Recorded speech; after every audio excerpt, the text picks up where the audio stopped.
कब तक बस सुबह उठ करके सेवा करूं, रात्रि में फिर निकुंज में जाऊं? मैं अब जीवन पर्यंत के लिए इनकी होना चाहती हूं, उसके लिए मुझे क्या करना पड़ेगा?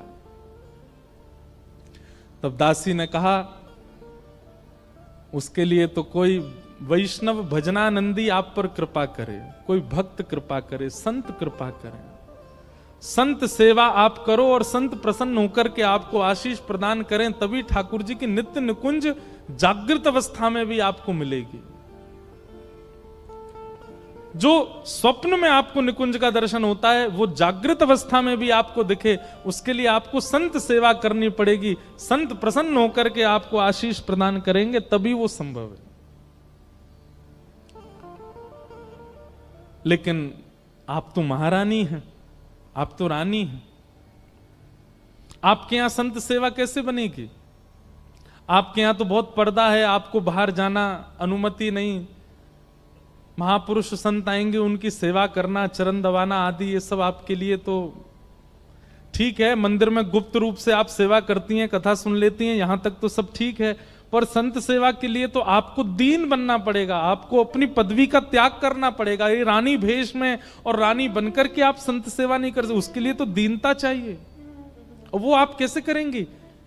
इतने पहरेदार और राजा की इतने सशक्त नियम, आप कैसे बाहर जाएंगी?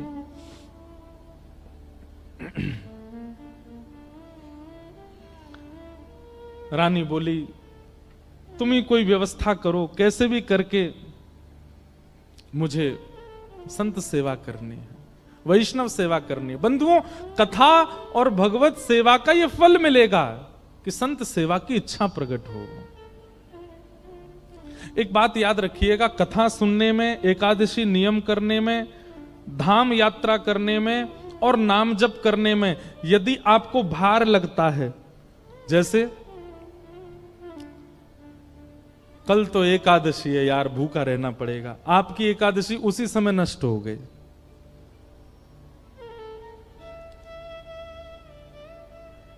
घर में कोई उत्सव चल रहा था, तभी ब्रज के कोई संत, अब ये और आ गए, अब इनकी व्यवस्था करो, इनके लिए कमरा खोलो, अब इनके लिए वैसे, उसी समय संत सेवा की जो निष्ठा थी वो नष्ट हो गई।